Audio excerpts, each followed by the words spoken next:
Here are 10 simple habits that will help you grow into a more confident person this year.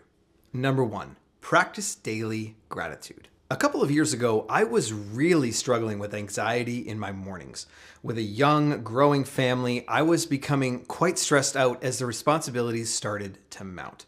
Thankfully, I had a few people in my life that recommended that I needed to start focusing on the good parts of my life instead of focusing on the stressful parts. I took that advice to heart, and I began my mornings going over all of the things that I was grateful for. Like before I even got out of bed, I was making a mental list of everything that I was grateful for. It definitely didn't feel very natural at first, but after some time, it moved the needle in a really big way. And it's something that I still do consistently. So take a couple of moments each day, ideally right when you wake up, to focus on what you're grateful for. It sets your mind in the right direction with a positive focus and will significantly impact your day. Number 2, the smallest step. You might have heard this saying, how do you eat an elephant? One bite at a time. So what's the first bite for you? Whatever big goal you're pursuing might feel really big, like unachievably big, but I'm just asking you to take that first step. What's the one thing that you can do right now, as soon as you finish this video, that will move you towards your goal? I've got some suggestions in the following habits, but this step is incredibly important. I want to get you moving forward so that you can build momentum, because momentum fuels confidence. Now, speaking of moving, number 3, move your body.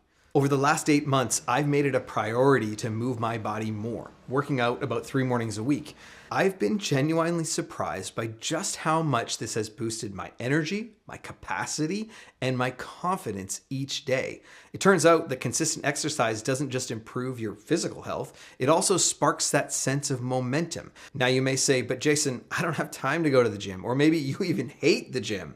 That's okay. Can you go for a 10-minute walk every day? Can you get down and give me 20 push-ups? What can you do to move your body? Small action, massive confidence boost. Number 4, get some sleep. With 3 little girls at home, sleep has been a bit of a struggle for my wife and I. I'd often read or hear about how crucial sleep is, but it really felt impossible at the time to get enough. And I would say it was definitely impacting me both physically and mentally. Luckily, things are getting better now. The girls are growing up. They're waking up a little bit less in the middle of the night, and I'm noticing a real improvement in the overall quality of sleep. It's still a work in progress, but every night feels like a step in the right direction. I still get called in the middle of the night to find that stuffed animal that was clearly just trying to escape, but even those calls are getting less and less. The fact is that our body needs sleep to function and to feel good about ourselves. So if you're constantly tired, it's going to be really challenging to push yourself to grow and to try new things. So how much sleep are you getting? Could you go to bed a little bit earlier, or maybe stop looking at screens, specifically your phone, for at least half an hour before you go to bed? Best yet, try leaving your phone outside your bedroom. Buy an alarm clock, a physical one, put it on your nightstand, and put your phone in your kitchen. Trust me, this makes a massive difference. Number 5, fuel your body. You need to think of your brain and body like a high-performance race car. To keep it running smoothly, you need to fuel it with the right kind of food. Now, I'm not a nutritionist or a dietitian, but I have found that when I eat whole foods, foods with like simple, natural ingredients, I feel better. I'm mentally sharper. I'm more focused. I'm able to handle the demands of the day with more clarity. I'm really grateful for the time and effort that my wife puts into planning our meals each week. It helps us to make better decisions, eat out less, and overall eat much healthier. And just to be clear, it's not just her doing all the cooking. I do my part too, and I make my own lunch every day. Right, honey? Healthy eating takes intentionality. Plan ahead. Number 6, be kind to yourself.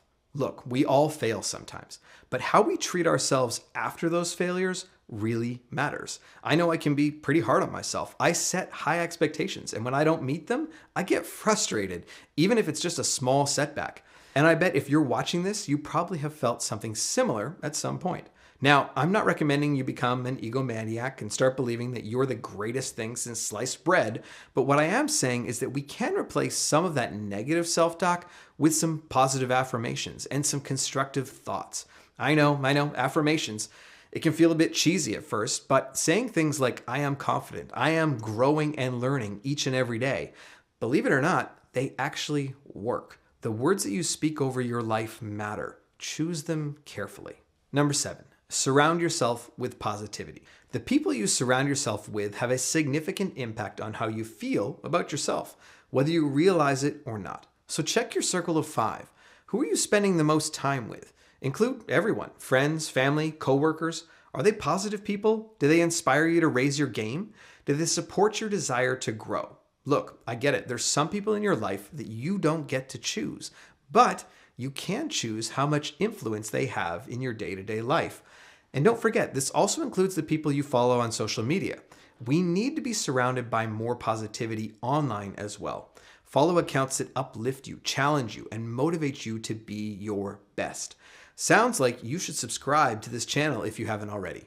Number 8, stick to a morning routine. So, the morning routine for every confident person that I know is to wake up at 4:30 a.m., hit a cold plunge, and go for a 20K run. Just kidding. But in all seriousness, having a consistent start to your day really puts you in control. And I found that it's removed a lot of that anxiety that I was talking about and feeling in the mornings. The key is to take control of how your day begins by choosing what happens first, instead of letting your phone, those emails, texts, and news updates dictate your morning. Start with something simple, like practicing gratitude, like we talked about. Maybe some light stretching, reading your Bible. Keep it really simple and stick to that routine. Number 9, celebrate small wins. For many years, I had the dream of writing a book. And so when I finally accomplished that goal and published it back in 2021, it was a big accomplishment for me. But here's the thing, my book wasn't written in a single day. It all started with a blank page. But each day I sat down to write was a small win, whether it was a single sentence or 5 pages. Those small, consistent actions built momentum and eventually led to publishing the book. So any big accomplishment you're pursuing, you need to remind yourself it's really an accumulation of small wins. Did you talk to someone new today? That's a win. Did you do 5 push-ups today? That's a win. Recognizing and celebrating these small wins reinforces the belief that you are making progress and becoming more confident along the way. Number 10, live in the gain. When it comes to confidence, we often have this picture in our minds of what a more confident version of ourselves might look like, or maybe a picture of what someone with unshakable confidence might be like. And while it's important to have that vision, it can be a mistake to measure ourselves against this ideal version of ourselves. The problem with the ideal is that we never truly get there. Not because you don't actually get there eventually, but because once you do, your ideal, that goal, will have shifted. We have this funny way as humans of constantly moving the goalposts. So instead, we need to measure ourselves against a previous version of ourselves, which allows us to see just how much progress we've made and how much better we are and how much we're improving.